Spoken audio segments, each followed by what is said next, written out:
made a commitment to work out 5 days a week, never made an excuse. I had a personal trainer who worked at the gym that I was training at. When I thought bodybuilding, I was thinking like these big roided out, juiced up dudes winning a bodybuilding championship over the course of maybe 14 months. That sounds wildly. 40 views on a video. That's 40 like real people. Leaning into discomfort, doing those things always leads to success in the long run. $20,000 base salary, office park up in North Austin, cold calling small businesses and selling the marketing software.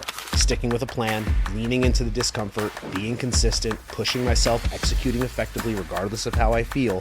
My wife and I decided that we were going to open a gym. I want to start a podcast. I want to write a book. Welcome to the Willpower Podcast.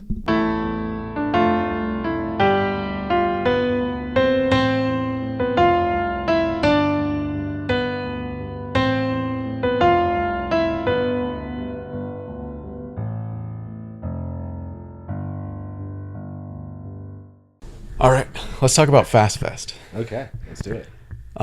So tell the listeners what Fast Fest is.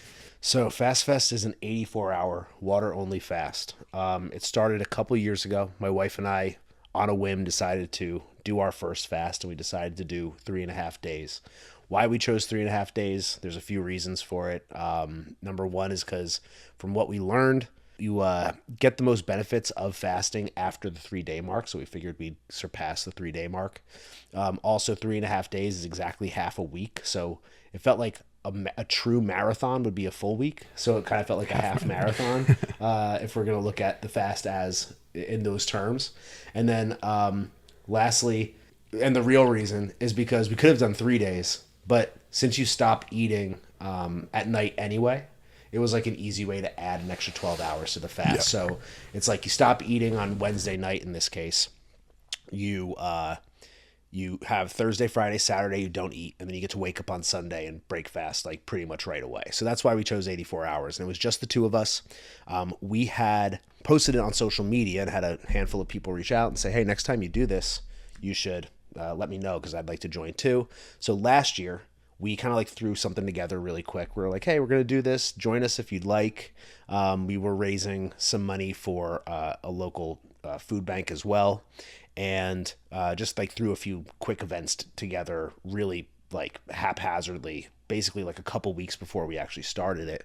We had a few dozen participants, people coming out to the events. It went pretty well. So then this year we decided like, hey, let's do it even bigger, even better. And this year we just had our 84-hour fast that you were a part of, and I thank you for being a part of it and participating. 60 participants, about somewhere between 2 and 3 dozen people actually completed the full 84 hours. We raised a few $1,000s for Mobile Loaves and Fishes, and Community First Village, which is a charity that helps people transition out of homelessness. Because if we're choosing to not eat for 3.5 days, we feel like, hey, we might as well, like not everybody has that gets to make that decision.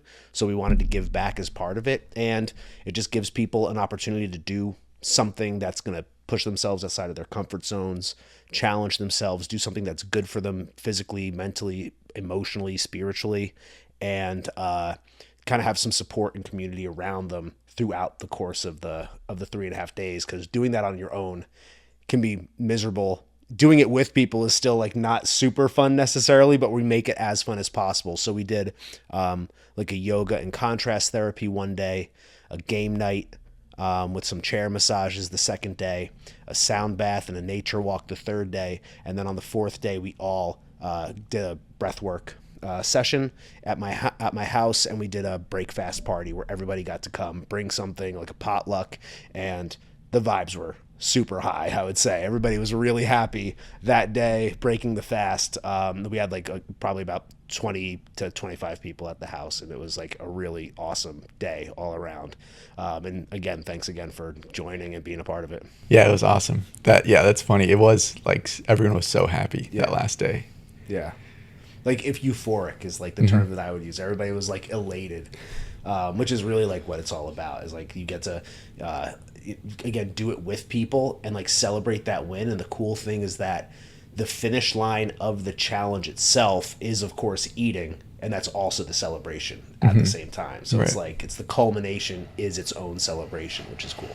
Yeah, that was cool. I'm curious what your experience with the fast itself was. Yeah. So this last one, surprisingly, was really a lot easier for me. Would I say that it was like fun or enjoyable? Not necessarily. The nice thing is with Fast Fest specifically, it gives me a lot to do to like take my mind off of it and occupy my time throughout the course of the 3.5 days, because I'm reaching out to people, I'm coordinating the events and preparing for all of that kind of stuff. So it gives me something to do and keep me busy. But the last couple times I did it, it was not fun. It was miserable. I'm like slogging my way through it. I love food. I'm from New Jersey, and like food is a love language up there. So for me, like not eating for 3.5 days is and has been traditionally a really big challenge. And for some reason, I don't know why this year, I think a huge part was I actually cut out coffee a few days ahead of time. So in the past, the first day has been really challenging for me, and I'm realizing I don't think it's been challenging because of food. I think it's been challenging because I cut out coffee as well that day. This time, Wednesday was my last day eating, and that was a more difficult day not having coffee than my first day without food. So normally it's a challenge. This year I breezed through it, to answer your question. Like I felt like I skated through it comparatively to other years. My wife felt the same way, and she also cut out coffee ahead of time. But I would say like I wouldn't expect that if somebody was like doing this for the first time, because it is like a pretty significant challenge. And like I said, it's a physical challenge, of course. It's a mental challenge. It's an emotional challenge.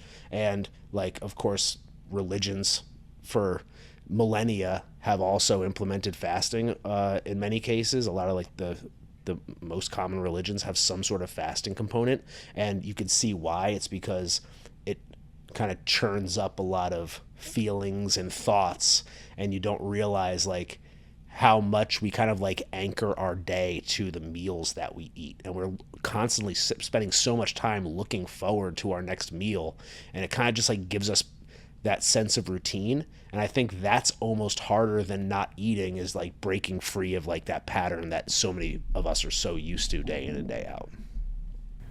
Yeah, that is so true. Because during the fast, I noticed that many times where I would have just a instinctual thought of like, what's for dinner, or what am I going to eat today?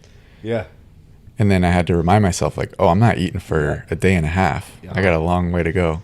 And yeah, that is so true, that there's so much thought that goes into what just the next time I'm eating. Yeah, it's just and like planning, and it's something like a milestone in your day, or just like anchors within the course of your day that are so routine to us and so like regular that we don't understand how important I guess they are to like the structure of our life. And pulling that away, again, I think for a lot of people is actually what's more uncomfortable than the idea of like being hungry. That's what I found, at least. Yeah, I noticed in one of the first time I fasted, I noticed that for me, the hunger doesn't get worse. It just gets more frequent. Okay. So I never got more hungry. It just would come up more often. I can see that. I totally understand that, for sure. This time it was so weird. I barely had hunger. Would I have liked to eat? Absolutely. But like I wasn't really all that hungry. I was certainly never starving. I think that Saturday night, right before we broke the fast, when I was falling asleep, I think I had my first couple like hunger pangs, and they went away really fast.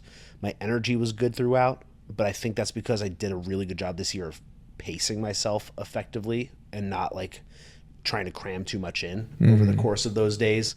But the biggest thing that for me is like cognitively, my brain power like comes and goes over the course of those 3 days, where there's sometimes where I'm feeling great and I'm like cruising and I'm in flow state. And then there's other times where I could feel like it's challenging to even put a sentence together. Yeah. Yeah, I definitely relate to that. So, Jared, do you have any takeaways from this fast? Like things, because obviously it's a big experience and it's like a completely different thing. What are you taking from it into your life? So for me, because I've done the fast a handful of times, the fast itself, my experience with the actual fasting personally, there's not that much to take away from. I've done it before, and I guess if there is anything to take away from it, it's just simply the more you do something and the more commonly and more frequently you do something, the easier it becomes. I think that's like common knowledge at this point, and something I've already known, but this is a pretty serious challenge. And the fact that it was easier for me this year came as a surprise. I wasn't expecting that at all. For me, some of the things that I take away are, because I put the event on, a lot of it has to do with proper coordination of an event like this, which is multiple days long, multiple events, a lot of moving parts, and people were remote throughout it. So it's not an event where everybody is right there in person the entire time. It's something where you have to be communicating and encouraging and motivating and informing dispersed people, decentralized people over an extended period of time, not only during the event, but leading up to it as well, because you want people to prepare effectively. And I will be the first to admit, I am not a fasting expert, like, whatsoever. I'm more of like a bro science kind of guy. And I just sort of, like, the first time we did it, I didn't prepare at all. I just, like, my wife and I we threw ourselves into it with zero prep. And now it's like, people are asking me, well, what should I do with this? Or how do I prepare? And I'm like, I sent an email out with some information. Like, that's all the information that I have. So I think that there's, like, a component where, like, moving forward, there's, like, certain communication takeaways. There's things that I'm thinking about for next year, how to make sure that everybody's more informed and more motivated from the outset, and just, like, logistically keeping everybody in the loop in a more, like, streamlined fashion, I think, is really, like, the biggest takeaways for me. So not as fasting related as much as, like, event and, like, honestly, like, coaching related in a lot of ways. Yeah, I have that happen so much where I'll, like, listen to a Angie Huberman podcast, and then I'll, like, forget everything. And then someone's like, why are you fasting? And I'm like, there's good reasons. Yeah. I don't know them. Exactly. I'm a vibes guy. It's like, I know the vibes generally are that it's better to fast than, like, to just, like, stuff yourself silly. Yeah. So that was enough for me to go, I just can't explain it, but there's a reason. Yeah. I've heard enough reasons in the past to, like, justify it. I don't know the specifics. It's like, I'm convinced, just, you guys trust me on this. Okay, so just for people in the future, like, I'll put your Instagram links and everything, so I'm sure they can learn about future ones through that. Yeah, absolutely. Let's talk about your background. Sure. So we can start with fitness, if you'd like to start there, how you got into it, and then career, everything. Again, I'm originally from New Jersey. My wife and I have been together since high school, so it was been 20 years as of this past fall that we've been together. I said, in New Jersey, food was a love language. I grew up like a hefty kid. I played football. I threw the shot put. In high school, I was always a strong kid, and I liked to, work out and play sports, but I always used, like, being a lineman and doing the shot put and the discus as an excuse to, like, eat a lot. And I was always, like, just husky. Once I got out of high school, I just kept eating the same way that I always had, but I didn't have an excuse or a reason, I guess, to stay in shape and to continue to work out. So I let that slide pretty aggressively when I was about 18, 19 years old, to the point where I was probably like 220, 225 throughout high school. And I gained almost like 80 plus pounds immediately following high school. So I was pushing 300 pounds at 5'8". I'm not a tall guy. I'm a very short, dense dude. And I was just in general, like, in my life at that point, I'm from a blue collar town. I didn't really have, like, a lot of role models around me. It's not to say that I grew up in, like, squalor or anything like that, or that I didn't have, like, any future prospects. It's just like, I had no idea what I was doing. I was just following, like, the regular plan. You graduate high school, you go to college, you major in whatever you're supposed to, whatever you enjoy, or they tell you, like, you major in what you like. You're going to get a job that's 9 to 5. Like, I was on that path, but with, like, no real understanding of, like, why I was doing it. And my health was sort of, like, in that same vein, where I was just like, I'm just living and not really, like, thinking intentionally about anything. I don't even know what exactly changed around the time I was, like, 19 going on 20, where something clicked and I just realized, like, this wasn't right path for me to be on, like, as far as my physical health was concerned. I remember specifically seeing a picture of myself when my, again, girlfriend at the time, now wife, were in New York, and I was like, man, I really look fat. Like, I look gross. I should probably do something about that. And just all at once made a decision to to get in shape, and made a commitment to work out 5 days a week. Never made an excuse, never let anything get in my way of like getting those 5 days a week in. Started with my diet, like cutting out the obvious stuff like the ice cream and the cookies and soda. And then as I started to see progress, started to get more and more refined with my diet and more regimented with my nutrition and what I was eating. And about maybe 9 months in or so, I was back down to about 220, but like a nice, like a decent 220 where like I felt a lot better about myself. And I had a personal trainer who worked at the gym that I was training at come up to me and say like, hey dude, like you're in here all the time. You're working out hard. You're consistent and you have clearly like a muscular build. You should consider doing a bodybuilding show. And I was like, man, I had no interest like at all, like whatsoever in doing bodybuilding, especially because when I thought bodybuilding, I was thinking like these big roided out, juiced up dudes. And I had no interest in doing steroids. And in fact, I think the first thing I said to him was like, I'm not doing steroids. Like, that's not for me. Sorry. And he was like, no, you don't have to. You could do a natural show. There's one coming up in 6 months or whatever it was. And interestingly enough, the guy who owned that gym also ran his own natural bodybuilding organization. So I don't even think I ever truly agreed to do it. I think he just sort of like started like imposing like training on me. And, you know, eventually I was like, okay, I guess I'm on this ride now. And that was one of the hardest things I've ever done, without a doubt. Really had to like cut. It was also unhealthy, I should point out, like to get as lean as I needed to get to step on stage was definitely not healthy in any traditional sense. Did I look shredded and jacked on stage? Yeah. Am I happy that I did it? Yeah. Would I ever do it again? Absolutely not. Do you know what your like lowest percentage was? I believe I was I believe I was 289 at my highest. Okay. And I stepped on stage at 175. Dang. Okay. So about do you know 115 pounds. Your body fat percentage at that? I have no idea what I was at that point. Probably like some 5-6%. Yeah, for sure.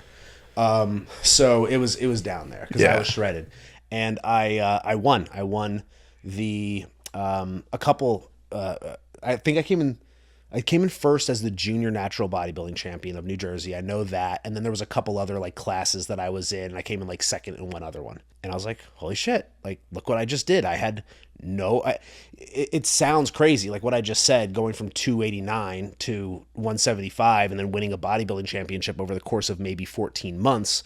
That sounds wildly improbable, if not fully impossible, especially doing it like without steroids and doing it completely the right way. But that really changed my life in a drastic way, where I realized, like, first off, you have to have a plan and a goal for yourself. You have to be consistent over a long period of time. It doesn't happen overnight. It's about putting in hard work and executing every single day, even when your emotions are flailing and you want to go do something else, or you want to make an excuse, not letting those excuses get to you, not allowing yourself to skip out on the commitments that you've made to yourself, having a good coach who's there to support you and guide you and keep you on track, all of those things. And again, just like leaning into discomfort, doing those things always leads to success in the long run. It could be a short period of time. It could be a long time horizon to get there, but it will always, without a doubt, lead to results. And it's about falling in love with the process, falling in love with the habits, and understanding that you're doing it to serve yourself. You're not doing it out of like punishment to yourself. And from that point on, I pretty much applied that same formula to everything else that I did in my life. So at that point, I was in school, my undergrad up in New Jersey, at a private college. I majored in psychology because I still to this day love psychology and studying that kind of stuff. I graduated summa cum laude from my undergrad with a 4.0 GPA. Didn't want to be a psychologist because I thought they didn't make enough money. So I had no idea what I was going to do. I left. I graduated from my undergrad, and I had a variety of different like opportunities available to me, and none of them really like seemed like anything I wanted to do.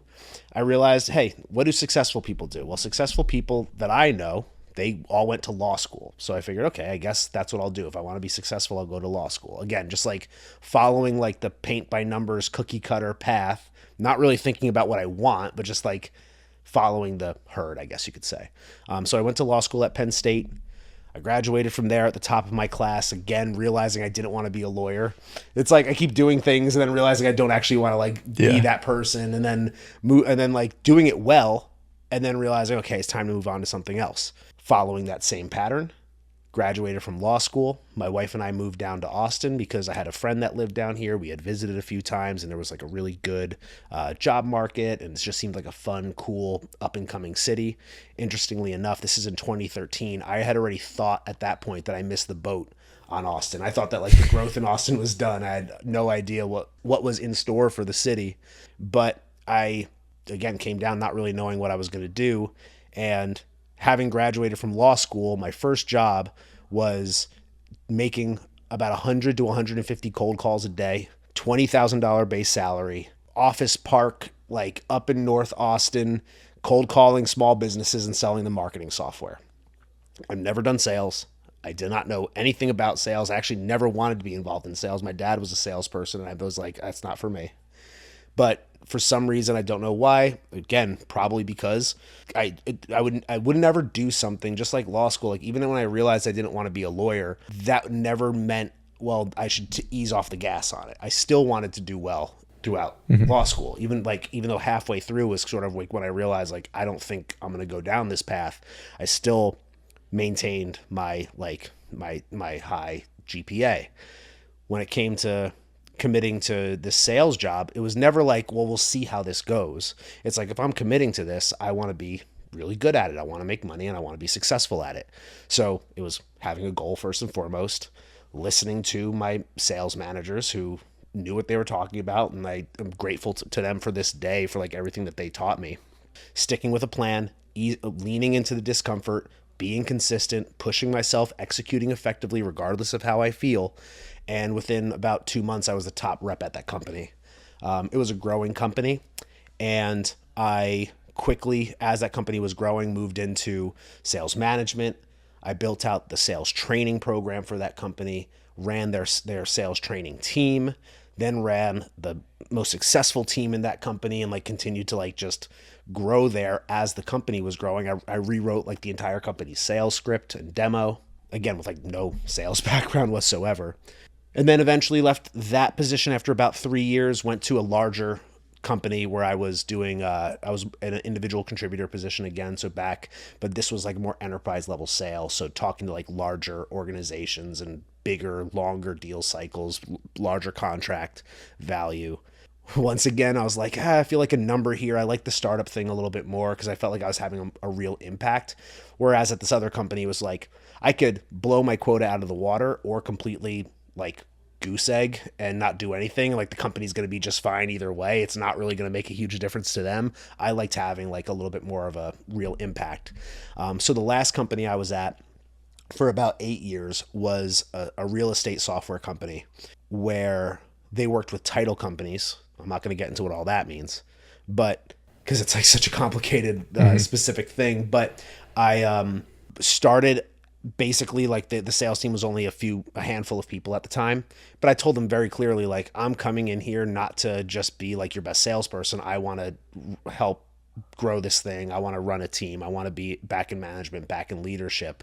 And sure enough, as soon as there was an opportunity, they put me in charge of this division where I was in charge of the sales, the client success, and the client feedback loop of helping improve the product. And 7-8 years later, the product that I was in charge of that didn't exist at the time now is used in about 30% of all real estate transactions, residential real estate transactions in the country. And I built that team to about like $30 million worth of revenue over like the 7 years that I was there.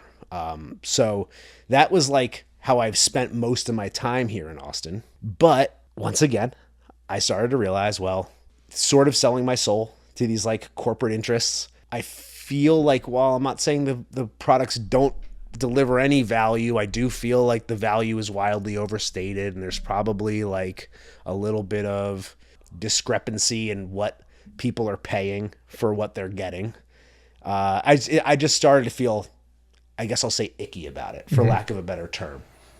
And also during this time, it was like around COVID, and my entire mindset on just about everything was like starting to shift pretty aggressively. And I was like, I got to get out of this corporate thing. Like, the reason why I've been successful in sales is not ever because of like the company that I worked for, or the product I was selling, or the bosses that I had. It was because of me. And that's why I've been successful. And like, this might sound arrogant, but like, that's the way I felt about it. It's like, it's because of like the work that I'm putting in and the commitment that I'm showing to it. So why wouldn't I do this for myself in a way where I can focus on something that I'm actually passionate about, something that I think will actually drive real value for people, and something that like, where I'm selling myself and I'm selling my own services. So what am I most passionate about and most into is exactly what we're talking about here, like fitness, learning how to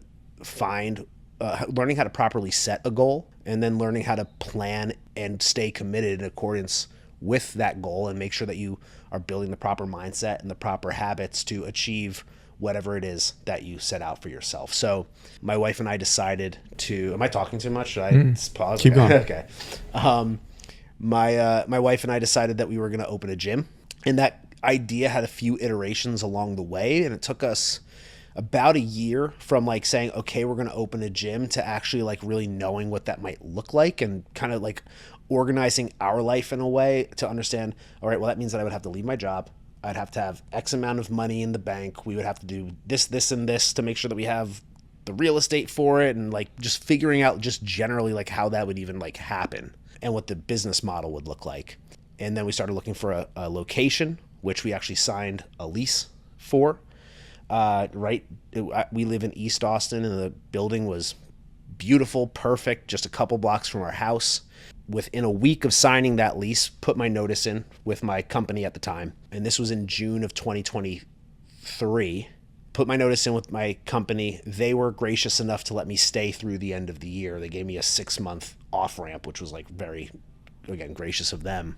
And between the time I put in my notice and when the ball dropped to ring in 2024, that building had it was under construction. It had some financial issues, and it went into foreclosure.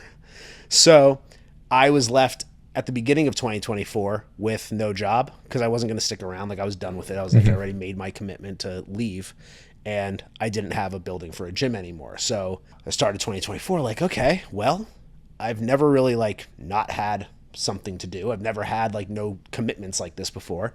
What are the things that I want to do? Well, I should probably start personal training, because if I'm going to get into that line of work, like that's something I could easily do immediately. And it will also help make some money in the meantime. I want to start a podcast. I want to write a book. And I want to just like explore a few other things that I've always wanted to do, improv classes and a few other like fun little things. I just started improv. Yeah, that's funny. With what organization? Hideout. Yep, cool. Have you done it? Like a little bit north of the city. No, I go to the downtown one. Downtown, I just had my first class on Monday. Level 1. Mm-hmm. Yeah, I did level 1. It was up in like North Austin, but at the beginning of last year. Yeah, it was probably like the same class. Yeah, just like a year later. Are you having fun with it? Yeah, it was cool. Good. I was like, I'm really happy that I ended up doing that. Yeah. It's a lot.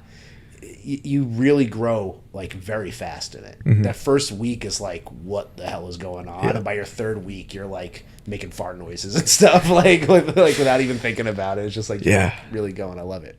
So at the end of 2020, or at the beginning of 2024, I just started doing all the things that I've always wanted to do, and I was having an absolute blast. I was in true like flow state where I was like just enjoying my life and like just living out my passions, having fun, at the same time knowing like, well, I can't be doing this forever. Like, I need to like build a business at some point. But again, I believe the way you do one thing is the way you do everything. I'm all in on everything that I do. I don't commit to things that I can't commit to, or that I don't intend to like follow through on. And I don't commit to I guess I don't commit to too much, but the things I commit to, like, I'm all in on. So I within like 2 months had a couple dozen personal training clients, which like came out of nowhere. And I was like, okay, well now I have all these clients. I have no systems in place to support any of them. I don't even have a gym that I train out of. So like I'm running all over Austin to train these folks. I don't even have like a pricing plan. Like I was just like winging it completely. But that demonstrated to me at least like, all right, well, so people are interested in my services and I can sell my services and I can provide value to them. I just need a more like streamlined process and a lot more like automations to help solve that. The podcast with my wife, we started, and it's been like one of the most fun things that I've ever done. Is I'm sure like you can probably relate. One of them, like, I love it. I look forward to it all the time. It's like a really cool like project that her and I are working on together. And over the last year, it's like we're nowhere near where I'd love to be. Like we're not Joe Rogan yet or something like that. But it's like something where almost every weekend we'll be out, and whether it's a friend or somebody that we don't know, people will like tell us that they listen or that they like the clips that we put on Instagram, or they'll like bring up something that I said on the podcast, and like that is really cool. Yeah. Have you had Yes, that experience? That's the thing with podcasting is even if you have like, let's say like 40 views on a video, that's 40 like real people. And so whenever I hear that someone actually listened, I'm like, that's so cool. Cause like me and you are just here talking, like there's a kind of a disconnect. Yep. And then when you realize like people actually listen, it means a lot. It really does. It fires you up. It gives you more motivation. It keeps you like going, and it goes like, okay, like, well, people are interested in this stuff. Like they're interested in what we'd like to hear, or they're interested in hearing what we have to say. And again, with the fact, and the reason for the podcast really was my wife and I have 20 years of history. So we have plenty of like stories and stuff to tell in case you can't tell right now. I love to talk. That's another thing. And, also it's kind of like, well, we are in this interesting place where I am leaving this corporate world. We don't really know. We know generally what we want to accomplish in terms of like, we want to provide as much value to as many people as possible. That should in some ways be related to health, fitness, mindset, mental fitness, as I refer to it, etc. But what does that look like in a way that's like, you can like monetize, I guess. And we knew that there was going to be plenty of ups and downs, trials and tribulations, and successes along the way. So like, might as well just document that in real time. So like, that's really what our podcast is us documenting this journey, like as we're going through it. And we're really vulnerable about everything that happens, good and bad. And, like also just like very open about ourselves. And that seems to have connected and resonated with a lot of people, which is really cool. So then I was also writing a book that was all about mindset and the habits that I use on a daily basis to maintain the mindset that I have and maintain like that level of focus and that level of presence and the right perspective, and always have your eye on the prize. And ultimately by about June of 2024, so about 9 months ago, let's say, I realized like, okay, coaching plus all the stuff that we talk about in the podcast, which again is like very relationship focused too, plus all this mindset stuff, like all of this is really one thing. I was thinking about them as like three different things, but they really all go together. And now over the last, let's say 9 months or so, we're in the process. I've built one business and we're in the process of building the second. The first one being True Fitness and Focus, which is my one-on-one coaching business where I help mostly men with their physical fitness, their what I refer to as mental fitness, their focus, finding purpose, aligning their habits with that purpose, and like just building their own like physical resilience and energy all at the same time. Separate but similar project, my wife and I started Supernova Couples Synergy Coaching, where we coach couples 2-on-2 in a lot of the same areas. So me and her meet with couples, we train them in their physical fitness, get their bodies, we call it power, passion, purpose. Power being like their physical energy, their mental health, passion being helping them learn how to build cohesion, collaborate better, communicate better, even like encourage one another and like figure out how to eliminate conflict and friction as much as possible. And then once they have that individual energy, that collective energy, the third part, purpose, is channeling all of that into a cohesive shared toward a shared purpose and a shared end goal that they can work on together. And the reality is, like, when it's one thing for one person to manifest something and work their way in a particular direction. When two people are fully aligned, the best versions of themselves, the best version of a relationship, and they're working together in a direction, things manifest exponentially faster. And we are, like, in my opinion, like a testament to that. And like, we want to like help coach others to accomplish those same things. So that brings us up to how I'm sitting here with you today and Fast Fest and all of that. So hopefully that was like the long version of the story, more or less. Have you thought about going back to school for psychology, like continuing along that path? No, I'm kind of like, at this point, the idea of school is, I'm just like over it. There's no reason for me. This is going to sound like kind of ridiculous and silly, but this is my mindset at this point. Is like, I can learn more like watching YouTube while I work, and it'll be a lot cheaper, and I'll be able to get a much more wide variety of different perspectives and learn just as much, if not more, than like paying for classes, going to that just to get a degree. Yeah. Like, I already have a psychology degree. It would have to be like a very specific course or professor or type of program that would get me interested in doing something like that. I never say never, but that's not something that I'd be like interested in. You're looking for right now. Yeah. Why do you ask that? I'm curious. Just, it's a thought for me. I consider, I think in the future I would like to go back. Just once I hit a point where like I don't have any other like hard commitments where I can take just time and go to school, like I think I would. I could see that. I think for me, when I was going to school in the past, both undergrad and law school, it was always a means to an end. Right. The end being like having a job and making money. I wasn't looking at it as like, oh, I want to learn. I really want to like immerse myself in this subject. And that would be the only thing that's why it would be different now, is like, I would only do it not to like get some degree and be like, look at me, look at what I accomplished. It would be more like, oh, I just really want to learn about this specific thing. Yeah. I've thought about, and I think I likely will do this in the near future, taking classes at like the community college, just for sure, for the fun of like, oh, this class looks cool. And it's like cheap community college. What I would do is, Jordan Peterson now has like that, I have online university, and just the way it even like is presented looks super cool. And I love Jordan Peterson, and I can listen to him talk like forever. So I could see myself like doing something like that.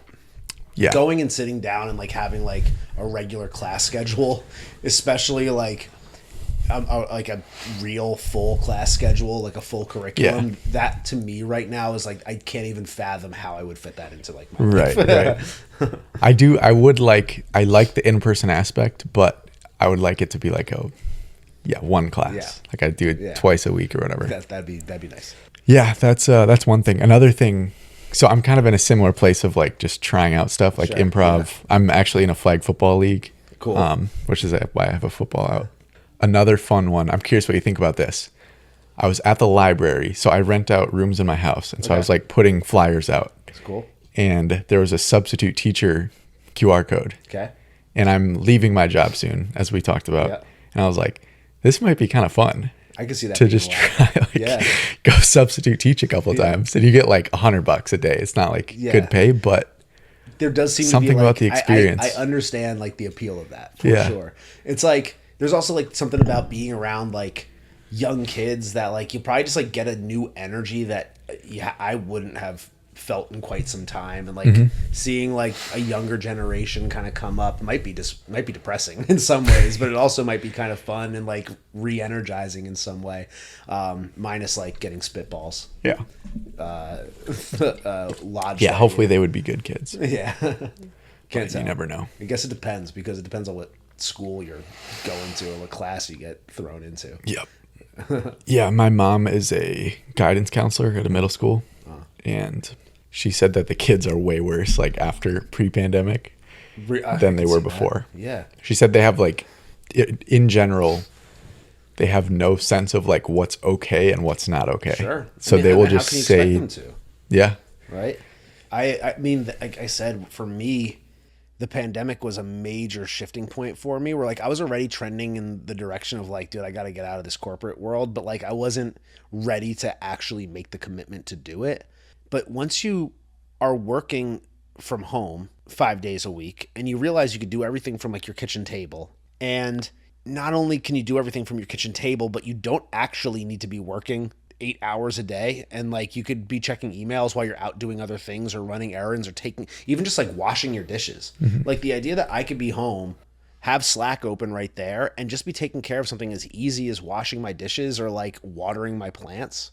It's like, wait, why the fuck was I in the office for 10 years? Like, why was I spending that many hours of my life locked in like what is essentially like a corporate prison and not able to, meanwhile, like the rest of my life is just like put on pause, where it's like, yeah, it makes sense why like now I have to, all the other little tiny things that I would just be able to do in between meetings, like I'm not able to do that because I need to be in the office. And then when you ask people to come back, I think there's been like a pretty significant awakening, whether it's school or work, where people are like, yeah, like what is, like, why am I being asked to come back into the office so you could babysit me?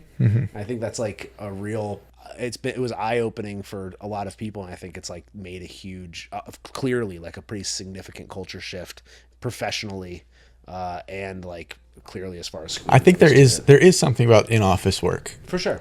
And I think where I would draw the line is like if I really gave a shit about the company and like cared, then I would be like, okay, let's go in the office. Like I'll like, I'm invested in this. Sure. But that's like 10% of people. For sure. And then 90% of people work at like big companies and they're not like close with their coworkers. Sure. They don't really like, they're in a small team, and it, like it's like you were saying with your job, like you don't feel what you're doing. Yeah. It's like there's the level of commitment that they're asking of you to come in. And I totally agree. Like when I was running my team, I was actually one of the first people who asked my team to come in 1 day a week, because I felt like if I'm doing one-on-ones with them and we're having our team, I just bunched like all of our like like the stuff that made sense to do in person. I just lumped it all into that day. This way it's like, okay, I get to like actually look you in the eye, like while we're doing our one-on-ones, we can have our team meeting in person and kind of like create that camaraderie that you just simply won't get outside of the office. That stuff makes sense, but it's also like, but that was 1 day a week. The rest of the time I hire people that I trusted to get the job done. I'm not a micromanager. I never was. So it's like, I'm trusting that you want to make your commission and that you're doing the things that you need to do. And if for some reason I feel like that's not happening, well, then we'll talk about it. But I don't need to be like Big Brother watching you all day long. But I also think that there's a component with the company, to your point, where it's like, if you're asking me to come back to the office, let's say 5 days a week, or even if it's like 4 days a week or something, and we've just proven that the whole thing works when we're mostly remote, it's like, okay, well, what are you going to do in exchange to show me the appreciation so that I do feel committed enough to you and like appreciative enough of you where like I'm happy to be in the office doing work for you? And I think there's like a major imbalance there where the company's just like, well, this is the way it's always been, come back to office. And it's like, well, now the curtain's been pulled back a little bit in terms of like what's necessary, and I don't understand what you're going to do in return to make this like a mutually beneficial arrangement. Right. Why are we? Yeah. Yeah. There's so have you heard of Cal Newport? No. He's an author, and he talks about like his main area of focus is working and being effective in a digital world, like a world with all kinds of distractions and whatnot. And one of the things he talks about is how with the advent of knowledge work, we lost track of like how do you see, like how do you measure production? Yeah. Because when you were in an industrial age, it's like, okay, you Quantity. make this many cars. Yep. You work for 8 hours, you probably make the same amount of cars as the other guy who works for 8 hours. Yeah. In knowledge work, it doesn't work that way. Sure.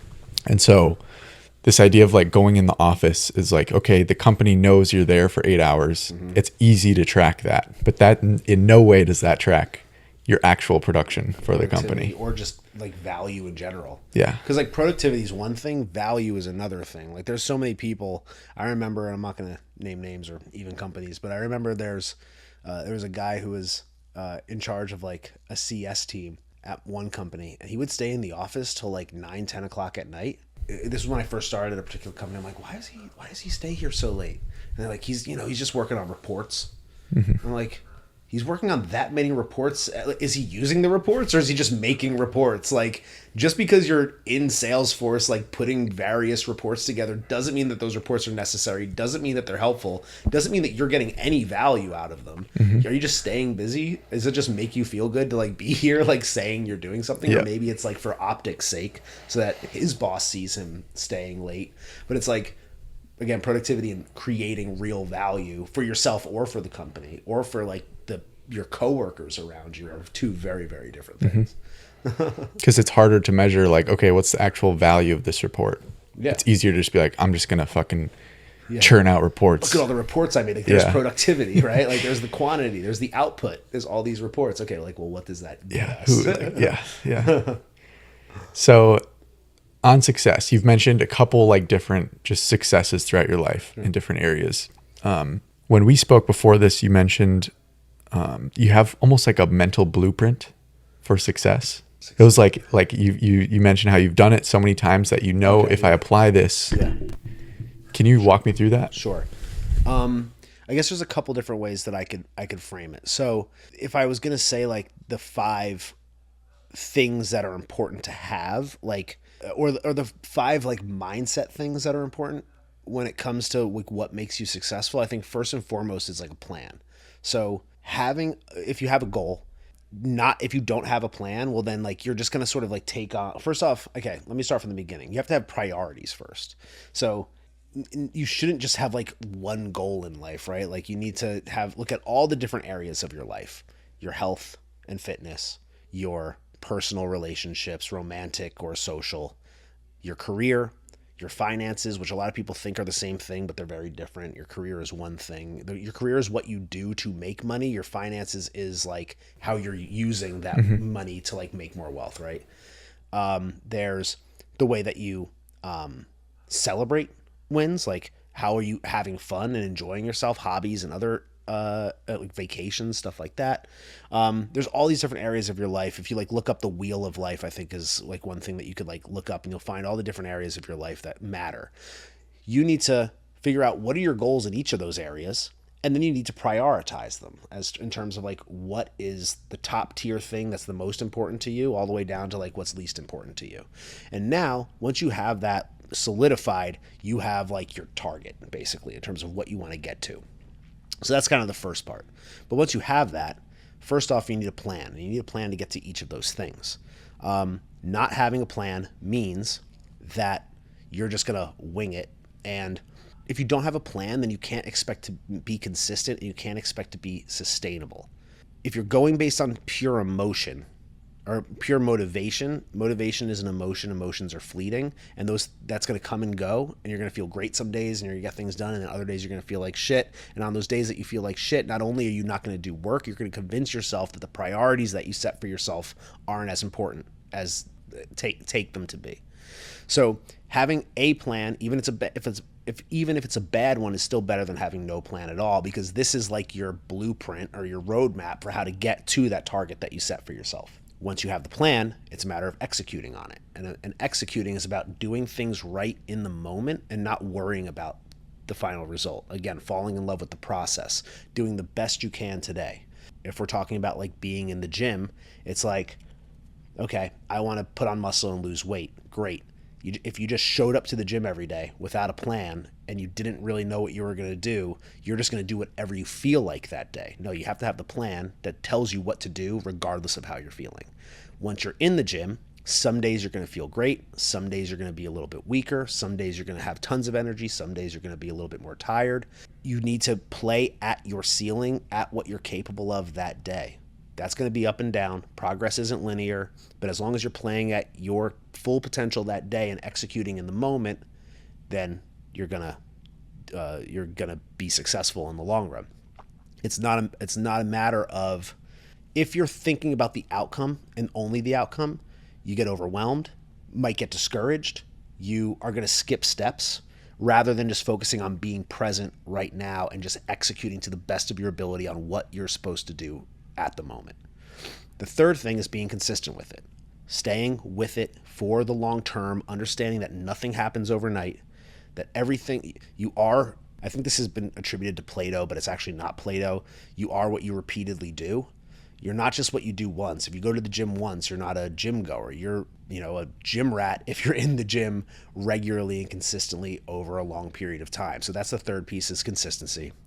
The fourth part, I would say, depends on what you want to accomplish, but having some sort of a mentor or a coach or somebody who could help keep you on track. You might, if you're doing it on your own, you might have a great plan, you might have a shit plan. If you're executing on your own, you might be executing wildly effectively, or you might be like way dispersed in the way that, and like not as effective and efficient in the way that you're actually executing on the plan that you set for yourself. Consistency, that's where most people fail, because they fail to hold themselves accountable, and they let their emotions and they let their day happen to them rather than them happening to their day. They let excuses get in the way. Your coach is the one, or your mentor is the one who's going to keep your head on straight and make sure that you have the right plan, that you're executing on it effectively, and that you're not letting the little things throw you off your track. So coach is the fourth thing. And then the fifth thing I would say is, once again, leaning into discomfort. The shit you don't want to do is the thing that's going to get you to your end result. Your goals reside outside of your comfort zone. So anytime where you're feeling hesitant, or there's something that you're kind of like putting off and avoiding, I have learned to go, well, that thing that's making me really uncomfortable, that's actually the thing that I need to like take a harder look at, because that's probably the missing piece in where I'm at and where I want to be. So that would be like, I guess, the blueprint there. But there's another, like when in my coaching business, when it comes to mindset specifically, and like getting things done, I coach people on what I call the 5 Ps. And the 5 Ps starts, number one, most importantly, with your physical fitness. Because again, you can only bring as much energy to your day as you have. For me, I have like pretty absurd amount of like personal energy. I like to say I'm like inexhaustible. Now, I don't think that that's 100% true, because there's certainly times where I've been exhausted, but most of the time I'm pretty inexhaustible for the most part.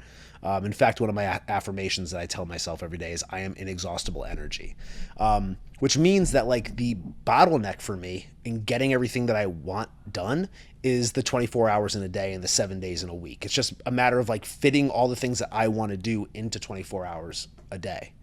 For a lot of people, that's not the bottleneck. The bottleneck is like they're exhausted by lunchtime, right? And then by the time they're home from work, they have all these other things that they want to do, chores and like other projects and businesses that they want to start, and they just don't have the physical or mental energy or the emotional wherewithal to launch into those things. So the healthier you are from a diet perspective, and from like being in the gym and cardiovascularly, everything else, not like avoiding illness, all of that is going to allow you to be your best self and have the optimal energy all day, every day, in every moment, etc. So physical fitness is the first P. The second P is presence. I'm huge on meditation. I meditate for an hour every morning, and that allows me to, it's the most important thing that you're not doing right now out in podcast world. I can promise you this. Meditation is the key to everything that you want in your life, without question. Finding that presence and understanding that literally the only thing that exists is right now in this moment. The past isn't real. The future is not real. No matter what you predict or try to predict, your brain is a prediction machine that is wrong all the time. It's never right. Just to be very clear, your brain is never right when it's predicting something. It can only like be sort of vaguely kind of right directionally. It's never 100% right. And it makes us feel better when we're in fear mode, especially, to nitpick every little thing, understand every little detail, and predict everything out to all the potential like outcomes that you could have.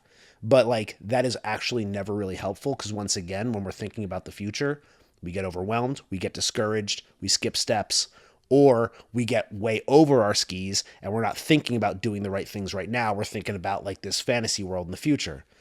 The more that we can sit in the present and enjoy the moment for what it is and be grateful in the moment and do the right thing in the moment, that's when we start to realize like, oh, that's where life happens. It's not right now. I can't plan for like some perfect life in the future if I can't feel that and appreciate it and own that right now in the now. So presence is the second P. The third P is perspective. That comes through gratitude. Gratitude allows us to see things for a best case scenario outcome. It allows us to, first off, let's say, like, I always use the gym as like an analogy for stuff like this, but if you have really big goals for yourself physically, you want to lose 20 pounds, you want to have a six pack, you want to be able to bench 315, whatever it is. If you're in the gym for 2 weeks, you're not going to be, and you have a long way to go, you're never going to be like, it's going to, that goal is going to feel so far away that it, again, can get discouraging if you're thinking about it that way. It's like seeing the top of the mountain. Yeah, exactly. Where it's like, it's so far away. It's so far away. As opposed to looking back down the mountain and going like, oh shit, look how far I've come. Even if it's only been 2 weeks that you're in the gym, you probably feel better than you did 2 weeks ago. You probably lost a few pounds.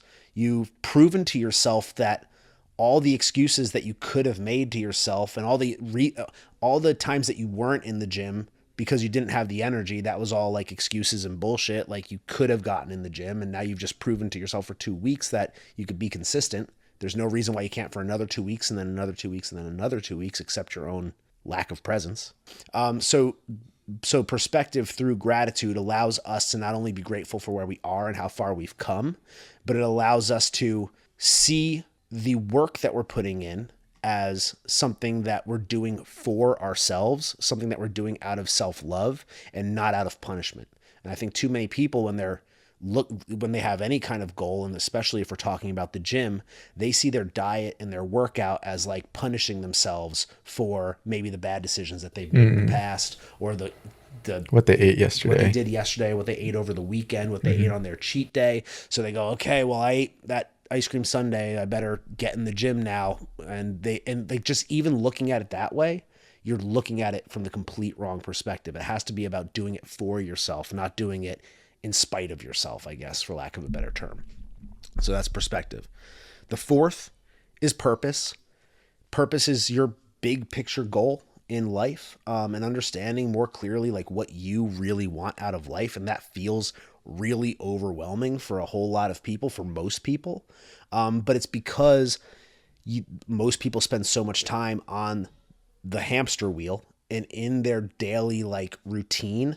Wake up, feel stressed out, go to work, feel stressed out, come home, feel tired, punishing yourself, going to the gym, coming home and like being exhausted, not really having much to show for your day in terms of things that like you're proud of, and just sort of like wake up, work, tired, sleep, doing that over and over again with all like the noise that you get from society and the media and Instagram and everything else that's just like thrown your way, that's designed to just like freak your nervous system out, that you don't have really any time to sit in stillness, sit with presence, sit with the right perspective, and think about like, what am I grateful for in my day? What do I really wish I could have done today that I maybe didn't do? What would I prefer to do tomorrow? What do I really want out of life? Are all the things that I'm chasing after in life, and this was a huge thing for me, is like, are all the things I'm chasing after, are they like really what I want? Are they really going to make me happy? I have 2 houses in East Austin, and I want to get rid of both of them. I don't want them anymore. I thought I wanted these 2 houses, and now I put them on the market. I want to get rid of them. I want nothing to do with them. Like, all they are is like a stressor for me. And it's like, I got those because I thought that it was going to give me some sort of like sense of prestige or like like some sort of like an accomplishment. And it's like, no, all they are is like a pain in the ass, right? It's like, why was I doing that? Well, because I wanted to feel cool. I wanted to feel like I had accomplished something. So like that was a huge one for me, is like taking that step back, opening your gaze and going like, what do I really, really want? What am I actually grateful for? The reality is I'm grateful for my wife. I'm grateful for my dogs. I'm grateful for the moments that we spend together. I'm grateful for all the stuff that's in the house. The house itself is just like what holds all that shit, right? So how can I have more purpose? Well, I like working out. I like teaching people how to be the best version of themselves. I like having conversations like this. So why am I not spending more time doing that kind of thing? And that was like a huge revelation for me. And that takes a lot of introspection. It takes a lot of work, and it takes a lot of like honesty with yourself to realize like, man, the way I've been doing this for most of my life has been wrong. You have to like be able to overcome that like sunken cost fallacy to some extent, right? And then the fifth piece, which ties it all together, is the planning. So again, once you have all those things, and those are not things that you just like come to, they're things that take consistent, ongoing practice. If I stopped meditating tomorrow, or stopped doing my regular gratitude practice tomorrow, or stopped doing my regular like introspection and reflection practices that I do, all of that stuff like quickly starts to fade. And then all that extra noise and all the other stuff that I was talking about, and the rush and the stress and the stuff that everybody else is telling you to care about really fastly, really quickly comes back and sinks in. We're like our brains are designed for that. Our brains are designed to be in fear mode. That's what our brain is designed to do. And we, at least like at the absolute base of your spine, or at the base of your brain stem. So like we have to actively work to get out of that mode on a regular basis. It's a process. It's not a destination. It's a process, all of those things. And planning is the same thing. Once we understand what we want, it's a matter of fitting all of those habits, the meditation and the gratitude and the introspection and all the steps that will get us to our end goal of what we want to accomplish, whether that's building a business or getting in better shape or finding the love of our life. Those are like, take steps. It's not like one thing that you do that gets you there. You have to build a plan and a roadmap to those goals. And the planning process is, for me, having what I call my map, which is my massive action plan. That's something that is my list of things that I want to accomplish in the next 3 to 5 years. I've already mentioned the wheel of life and like all those different areas. This is not just what I want to accomplish in my business or in my finances. It's like the hobbies that I want to take up. It's the vacations that I want to go on. All the things that I want to personally accomplish in the next 3 to 5 years. I have a couple things that I really want to do at some point in my life. One of them is jujitsu. I want to become good at jujitsu. Another is that I want to learn how to grow weed. I really want to like learn how to like cultivate marijuana. I smoke a lot of weed, and that's something that I want to learn how to do. I just think it'd be fun. I like plants, and like being able to like smoke the weed that I grew would be really cool. I know in the way that my life is structured right now, there is zero chance of me being able to commit to those two things in the next 3 to 5 years. Just not going to happen. So they're not on my map. I'm okay with that right now. I'm okay with saying like, I'm hoping that future Jared will be able to get around to that, but current Jared cannot prioritize that stuff, right? So my map is my 3 to 5 year plan. Under each of the things that I want to accomplish, I have a handful, maybe 3, maybe 5, like big picture things that would have to get done in order to accomplish that big picture goal, right? From there, my map, I have what I call my PPL, which is my priority project list. These are 2 to 3 month sprints that take everything from my map and shows, okay, well, if I want to accomplish that thing, what would I have to get done in the next 2 to 3 months that will allow me to continue to move the ball forward on that big picture goal? And I kind of like, I do think of it in terms of sprints, and I kind of break it out by like week, like this week I should be doing that, this week I should be doing this. And these are like, just like, again, I don't know how else to describe it, but just like projects, I guess. Not the specific steps of the project, but the project itself, more or less. Mm-hmm. From there, I have my weekly to-do list. I call it my get-to list. I recently changed it from a to-do list to a get-to, because I don't want to say I have to do these. I get to do these things. I do my planning every Sunday, where I look at my calendar and I look at my my priority project list, and I put everything on my to-do list for my week. And now what that means is that on that to-do list and my get-to list, I have my daily habits, my meditation, my workout, my walk, my gratitude, neck exercises, everything. My forearm exercises, all that stuff is on that get-to list. My post for Instagram, the daily stuff that I do all the time regardless is on there. My meetings that I have with my clients or my prospects or whatever else, the coffee meetings that I have, like when we had our coffee meeting, this, for example, like that's on there.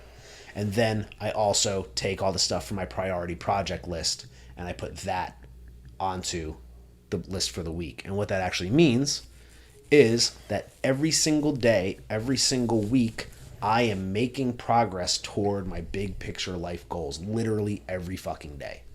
Like every single day, I can point at my list of things and go, what do you want out of life? Well, I want that big top line thing that I have on my map, on my massive action plan. How did I get there? How do I get there? Well, on Tuesday, I'm doing this. On Wednesday, I'm doing this. On Thursday, I'm doing this. And that all flows up to my big picture goals. And like the reality is if something is on my get to list, it gets done. Like there's no question about it. I don't allow it to slip. So I'm curious what you think about this. Mr. Beast was on a podcast, My First Million. It's this like business podcast.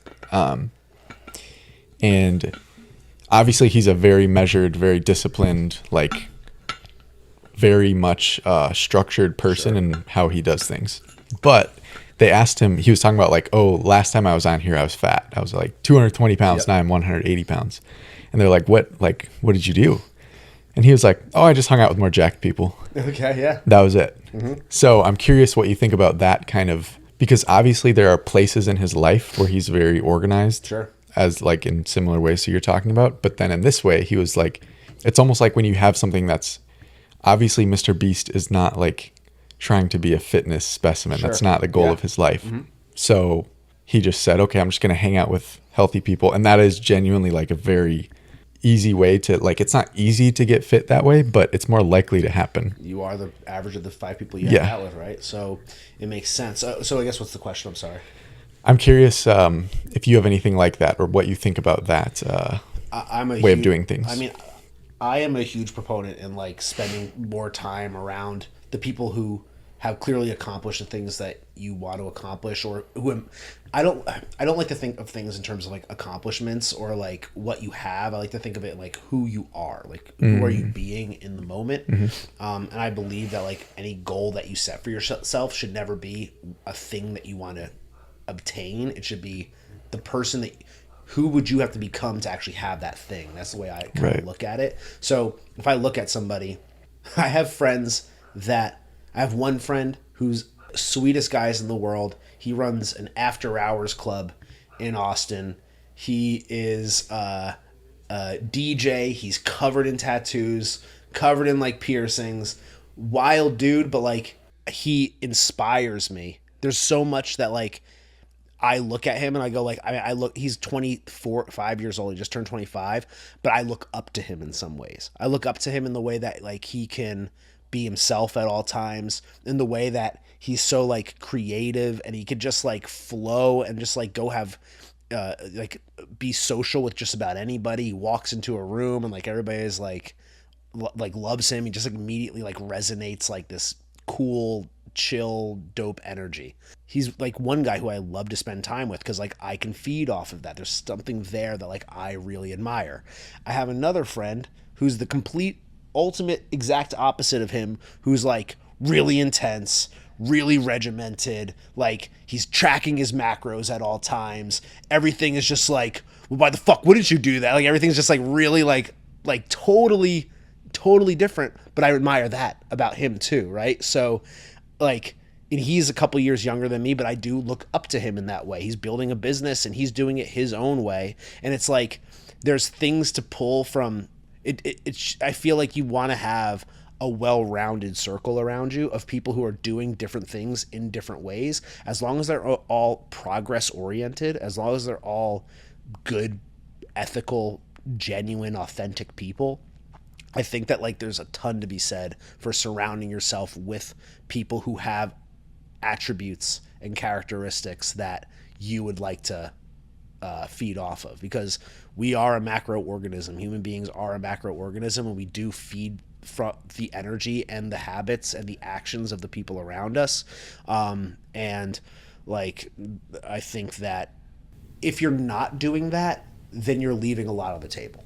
What you're referring to, you're leaving a lot on the table if you're not hanging out with the kind of people that have embodied what you want to embody. Yeah, that's a good way of thinking of it. What you're saying is like you're almost trying to spend your time with people who are living in a way that you're like, okay, I would like to live that way. Yeah, let me be with those people. And the reason I would say like the embodiment versus like the having or the accomplishment thing is because it's like, I'm not a car guy, but like, would it be cool to own a Lamborghini or something? Yeah.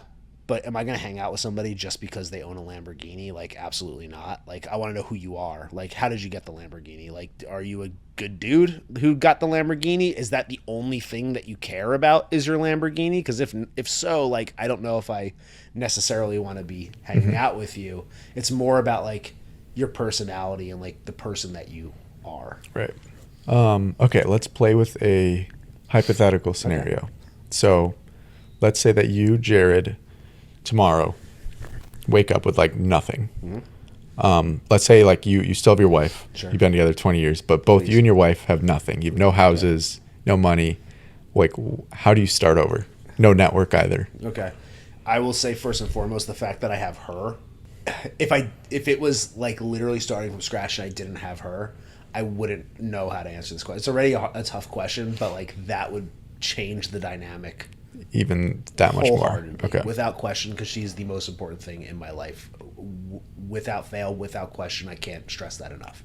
And we can even talk about that more if you'd like. But so starting tomorrow, we have nothing. We have no network.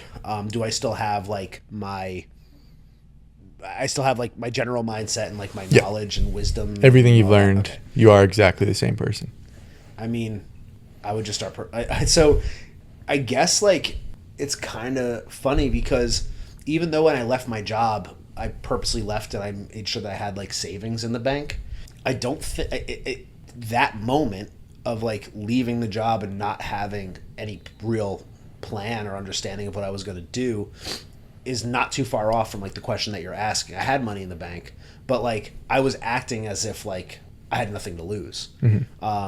Because I think that's really the only way that you can play and take a risk like that and play it in the right way where you're not making fear-based actions, is by playing as if you have nothing to lose, right? So I would look at it the exact same way. It's like, all right, well, that's in some ways this is an advantage because there's no fall from here. I've fallen as far as I can go, so now I really can genuinely spend. Because I'll say this, like when I did leave my job and when I did start doing all those things that I wanted to do, I knew that there was a time horizon on how long. I know exactly how much money I have in the bank, and I know when that sunsets. I have a document that tracks it for me. I look at it every month, and that puts a timeline on how quickly I need to accomplish all the things that I want to accomplish. If we were in this scenario, I would just do the same things that I did when I left my job, but now it's just like, oh, but now I have zero pressure on me. So I would do all those same things, and I would probably take the personal training a little bit more seriously so that I have consistent, from the outset, I mean, where like I have more consistent money coming in and I have like something to sustain us so that we can eat and live in a reasonable place. But like everything else would be the same, and I would actually probably have less like maybe urgency, for lack of a better term. How would you find people to train? Would you go to gyms and just like introduce yourself? Yeah, that's a good question. I guess, yeah, I'd probably find a gym locally and just start from the ground up. Like just do it that way. Probably, again, post on Instagram. It's not too different from what I do now. But yeah, I think I'd probably be in the gym like hustling, shaking hands, and like introducing myself to as many people as I possibly can. I'd probably be spending a lot more time in the gym, walking around looking jacked and squatting and showing off, so that people were like, "Man, People who's see that you. guy? Yeah. I need whatever he's got." I think that's really what I would do. It'd be like very similar to what I did, but I would have to lean a lot more into like getting new clients immediately. And I guess like it's a good question. I think spending more time in the gym and just doubling down on getting new personal training clients and building out that like sustainable system is probably where I would start. Because that's the thing that I know. Just like a year ago, I knew that I could just deliver on immediately. I knew what I was talking about. I could sell people really easily on it. And it's something that like people are always looking for. There's always like a market for that. A need for fitness. Yeah, that's true. You can't automate your fitness. What's something you are struggling with right now? Great question. I mentioned the real estate stuff. When we were going to start the gym, I had to come to terms with the fact that like I had these houses that I was really proud of. And I was like, but I think we're going to have to sell one, if not both, to really make this work. Because it's, like I said, owning a home, do you own this house? It's not, for me, it wasn't all it was cracked up to be. I like the idea of owning a house, but like, it's as much like stress and like work. And I loved the idea of like when I was in an apartment that if something broke, or like even if a light bulb went out, I could just like call down to the office and be like, "Yo, you come take care of this." And now it's like every little thing that happens, it's like a project. We have to call a contractor, and then you have to schedule them to come in. You have to work them around your schedule, and you got to pay them. And it never gets fixed like the first time. There's always like something else that they have to come. It's always like a process with everything. And I was like, they're like a stressor in that way.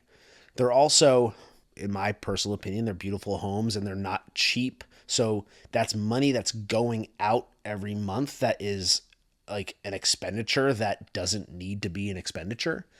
And it's also an expenditure that could be going toward my business and could be going back into like generating more money, not going into like these assets that like while they could appreciate, like we're in a little bit of a rougher market right now.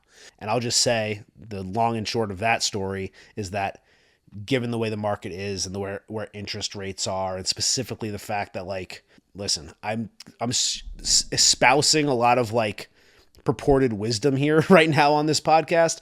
Do never take my advice on like an investment, especially when it comes to real estate. Never take my advice on that. Cause like I've proven to be a bad investor for the most part. I'm good at like building habits and building like a business and offering a service. I'm not good at like that thing's going to be worth a ton of money in the future. Like I'll take that thing. That's not where I'm at, because I bought these houses. The one is actually like worth considerably more than what we bought it for. But the other one I bought at like the height of the market. And now like 2020, 2021, 2021. Yeah. Okay. So now I'm like in this place where like, I just want out of them. Like I really want, and the goal was to find a new place where we could just put a gym on the property. And this way we have our own personal gym that I could train my clients at. We could train our clients at. And it's just proven to be one headache after the other. And like the market isn't where it needs to be. And that over the last like 10 months has been like the biggest pain in the ass. And I'll just say here, I had a contract on the house. It was a 2-month close to begin with, which is already like a really long time. Yeah. They had to push it out another month, and the deal like just fell through. And it's not because of the homes or anything like that. It's because they had like some financial issues on their end. But now it's like that. I just literally this morning got the call saying like it fell through. They're not going to be able to perform, so we're going to have to go back on the market. And I'm like, okay. Yeah. But with that all being said, I think I think it goes to demonstrate like all the things that I'm talking about up to this point, where I had that call at 9:00 this morning, 9:30 this morning, and I could have spent the next hour spinning out over it or ruminating on it and going through every worst case scenario in my head. I didn't allow for that. I got right into my meditation, did my hour. I got after my day. I'm here having this great conversation with you, and this is the first I'm thinking about it right now. So I've hired people to take care of that. They're going to take care of it. I'm going to control what I can control, and there's nothing else to be said about it. So, but to answer your question, like without fail, that is the number one thing that like has been a big headache for me over the last year. Yeah, that's a good little nugget though, that like these habits you've talked about, you do them on your good days so that they're there for you when things don't go right. Yeah. And that's it's easy to do them on the good days. For most people, just like with working out, it's like they're feeling great, and when things are going well at work and with their relationships and everything, it's like they're in the gym, they're rocking and rolling, and then one little thing happens, they have a bad day at work, they get their first opportunity to make an excuse, and then they let it go. And it's like, no, that's the thing that's the thing you need to be doing on those days, is sticking with that habit. Because then you realize, like, it's, I think, like Layla Hormozi says, like, fuck your mood, follow the plan, or something like that. And it's like, that really is the answer to everything. And that's the answer to powering through those dark times or those tough times, is like sticking with the things you do as your best self, even when you don't feel like your best self. Yeah. And those are the exact things that, first of all, you don't want to do. Second of all, they're the things that are going to pull you out of this mood slump. Without a doubt, right? If you're like, because then, like, again, for most people, they start beating themselves up over the fact that they didn't go to the gym. So it feels good right now, and then the next day you're like, I should have gone to the gym yesterday. Now I feel bad about it. Now I'm going to also not go to the gym today, because I'm now starting to spiral downward with this, like, negative emotional spiral and the negative actions as a result of it, and it just, like, spirals out of control. And one of the reasons why I have that to-do list is because it's like an external hard drive for my brain. When I say I don't worry about the future, I spend that hour on Sunday planning my week. It's on the paper. When I'm here with you, I am here with you. I am not thinking about what I have to do next. When the time comes for me to think about what I have to do next, I'm going to look at my to-do list. It's going to tell me what to do. So I'm never having to make the decision for myself based on how I feel in the moment. The best version of me, put it on that paper when I was feeling good and when I knew what I needed to accomplish.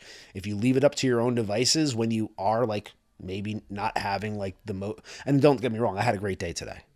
I'm not going to let that one thing say that I didn't have a great day today. I got all the things done that I wanted to do. I made progress in every other way conceivable. I got bad news today. That doesn't mean that I had a bad day, because it's all about, like, how you react to it. It's not about what happens to you.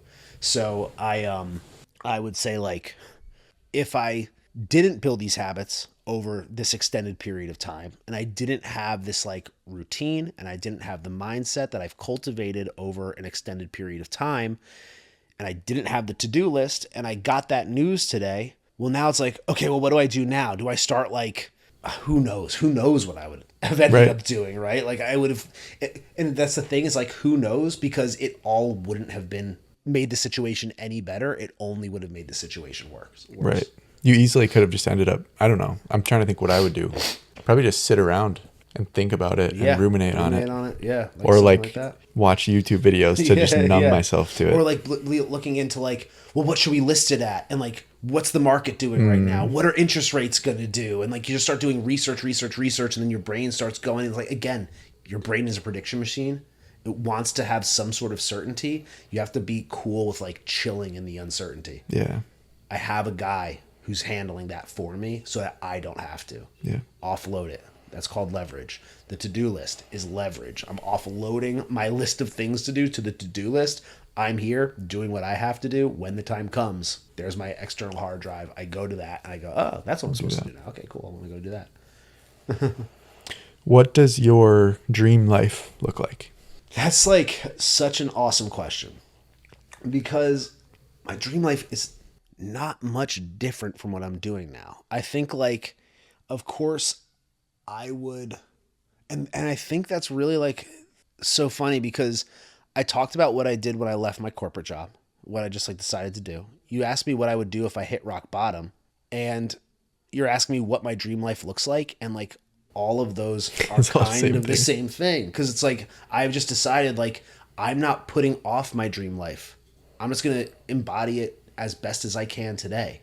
Now, like, does that mean that, like, again, I wouldn't prefer to have these, I would love to have like an awesome house that I can like comfortably say, like, I'm going to be in here for the long term with a pool and a rooftop deck and a nightclub in the basement and, plenty of space for my dogs to run around and have fun, and like a sex room for my wife and I, like something like that. I would love all that kind of stuff, right?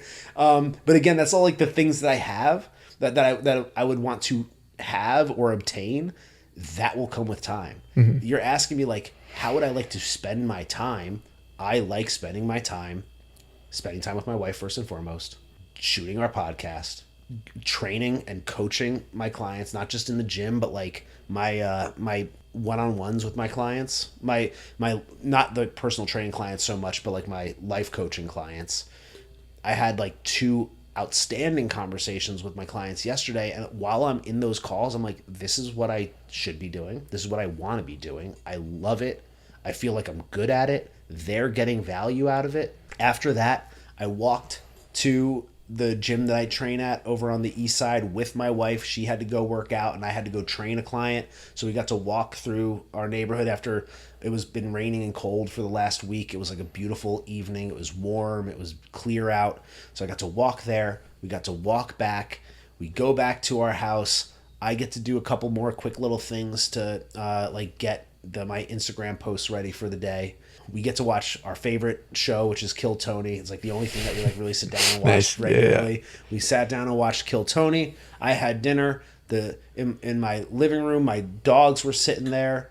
I do a walk around my neighborhood every single day. I talk to my best friend on the phone a couple times a week, and we just like catch up. And he's been my best friend since high school. So the 2 closest people in my life I've been with since high school, I guess. That's you could say, and I still never run out of things to talk to him about. So like, I'm living my dream life. Like, yeah, like, would it be cool to again like have the Lamborghini and have like the mansion? Sure, but like that's not gonna make or break my life. That's only gonna like enrich it in like its own unique way, and it would also include like traveling regularly, which my wife and I are like fortunate enough to do. We did like a few weeks in Italy in last summer, and we're going to be going to Tulum in a couple weeks. So it's like, what else can I ask for? Like, there's really nothing more that I can ask for. Like, that really is like my dream life. Spending time with my friends who I love, have my coffee shop down the street that we went to, that I spend time at. I got the Pershing right across the street, which is the private members club that I go to and like have delicious meals at and smoke cigars at and maybe a glass of tequila. Like, I'm not saying that there's not more that I want to do, but like, if you're asking me, your life isn't in like the big moments. It's not in the big, like, it's not the vacations. Your life is like what you do day to day, right. And what I'm doing right now day to day is exactly what I want to be doing. And I believe it's exactly what I'm supposed to be doing. Actually, I think that's a Tim Ferriss thing he talks about. It's like, how can you make your weekdays like as good as possible? Yeah, for sure. And literally last night, while I was walking home with Caitlin from the gym, I just trained my client. She just got done with her workout. We're walking home. It's like this beautiful night. It's still relatively early. It was like 8:00, and I was like, oh, how great is this? Like, this is perfect. Like, what else can we ask for? Like, this is amazing. But with that all being said, it also, I would like 2 things to change. I'd like to sell these homes and I would like to have a gym of my own. So if there's anything that I'm praying to God for or asking the universe for, it's those 2 things. Specifically having the gym, more importantly, because like that is the real goal, and it's also one of the reasons why I do want to get rid of the homes, is to consolidate so that I have that facility of my own. Right. And I will also say, as I mentioned briefly before we got on the mics here, I am working through something where like that might hopefully possibly become a reality sooner rather than later, which would be really cool. All right. Awesome, man. All right, Jared, tell people where they can find out more about you. Yeah. I guess first and foremost, Instagram at Marcus Aurelius. It's a play on Marcus Aurelius, the Stoic philosopher. I love gorillas, So Dude, gorillas are awesome. Yeah, I love like all the great apes. yeah, I got Very cool. a bunch of gorillas all over my house. People kind of like associate me with gorillas. A lot of times people ask me if this is Harambe, and I say no, this one is. You have multiple? Yeah, I got 2 gorilla tattoos. That's not actually Harambe, but so Marcus_Gorilius on Instagram. You could also look up at True Fitness ATX on Instagram. That's my business. And then Supernova Couples on Instagram. Genius at Work is our podcast. Genius at Work with Jared and Caitlin Curcio. And then like Genius at Work, truefitnessatx.com is my website. I think that should be just about everything that you can find just about everything about me there. Jared Curcio, Jarred. It's 2 R's. Most people, I say my parents messed up at the hospital. They spelled my name wrong. Put 2 R's on it. Yeah. On the birth certificate. Cool, man. Well, I really appreciate you coming. You've got a lot of wisdom, and yeah. I appreciate that. Thank you so much for having me. This was awesome, and I love how like comfortable. Yeah. It's super chill. It's very chill. This was awesome. I thank you again. For real. Cool, dude. Bye, everybody.